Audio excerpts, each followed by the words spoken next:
Bhavani Singh. Today I will be teaching you the biology.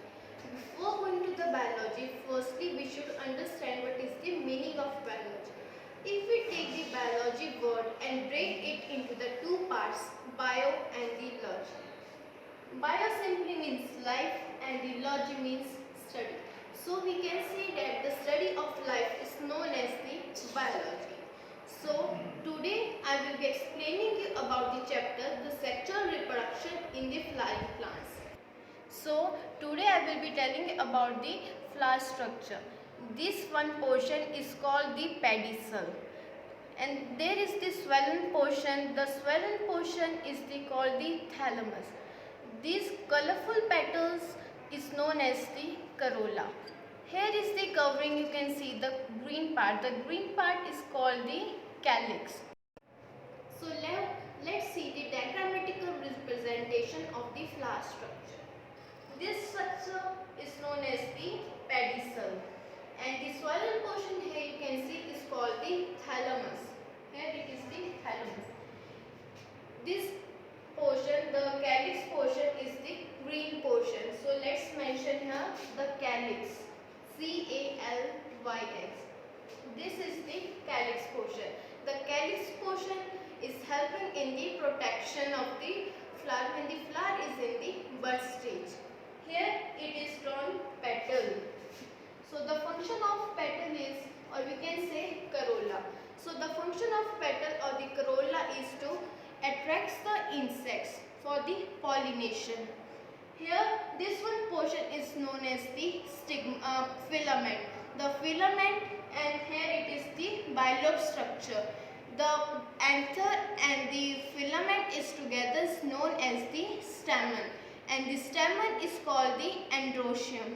Here you can see round side the swollen portion is there. The swollen portion is called the ovary, and here it is something stalk-like structure. The stalk-like structure is called the style. Here upper one you can see the dot-like structure. The dot-like structure is called the stigma. So the stigma, style and the ovary is together known as the pistil, and the pistil is known as the gynoecium. The gynoecium is the female reproductive structure and the androecium is the male reproductive structure. So one by one we will be discussing about the structure. So firstly we will be discussing about the structure anther. So as we have discussed the flower structure, now we will be discussing the anther structure. So here is the anther structure. From here to here this is the one lobe, and here to here this is the second lobe. So firstly we will be discussing about the layers. From this here to this one side this is known as the anther wall. The anther wall consists of 4 layers. First layer epidermis, endothecium, middle layer and the tapetum. So one by one we will be discussing each layer. Firstly we will be discussing about the epidermis. So as we can see the layer epidermis, in epidermis cell the layer is the single layer. The cells are flat. The next layer is the endothecium. In endothecium the cells are rarely arranged, as you can see here. And one more thing, there are the callose thickening. Next layer is the middle layer. The middle layer is the 2 to 3 layers. Here we can see. So the middle layer, endothecium layer and the epidermis, these 3 layers together is helping in the point of dehiscence. Here as you can see here is the point of the dehiscence. Next layer is the tapetum. The tapetum is also the single layer. Next here you can see the cells are the tightly packed. The tightly packed cells are known as the archegonial cells. When the cell gets little bit mature, so cells get loosely arranged. Here we can see the cells are compactly arranged. Now when the cells get little bit mature, not fully but little bit mature, so cells are arranged in the loosely formed. The loosely formed cells are known as the microspore mother cell, and the structure which is formed here is known as the pollen cells. So when these microspore mother cells undergo some division, it will be undergoing the first meiotic division. So when there will be the first meiotic division, the 4 cells will be formed. After forming the 4 small cells, here we can see the microspore are arranged in the different fashions. First, microspore tetrad. So in microspore tetrad we can see the 3 cells, but one cell is also there, so that one cell is arranged outside, or we can say it is arranged back.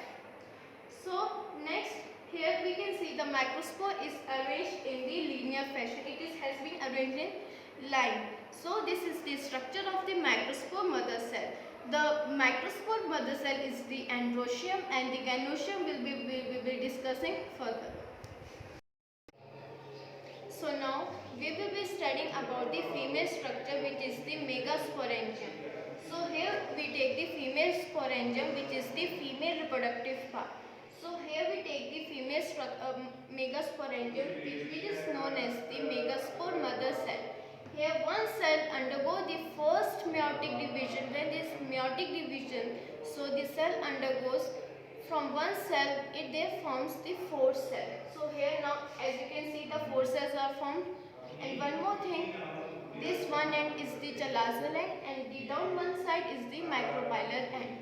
So the 3 cells which are arranged in the chalazal end will be degenerate, and the one cell which is towards the micropylar end, this cell will be enlarging. So this downside cell which will be enlarging, it will be undergoing the 3 karyokinesis. In karyokinesis, the nucleus divide. So here, as you can see, the 3 karyokinesis division is there. So after that, from one nuclei, the 8 cells will be formed after the 3 karyokinesis division. So these 8 cells will be arranged in such a pattern that, let's see, these 3 cells are arranged in such a manner on the chalazal end. These cells are known as the synergids. The 2 cells arranged in the center known as the polar nuclei. The 3 cells are arranged in the micropylar end known as the aphos. This one largest cell is known as the agapratus. The 2 cells, as you can see, they are smaller than the agapratus.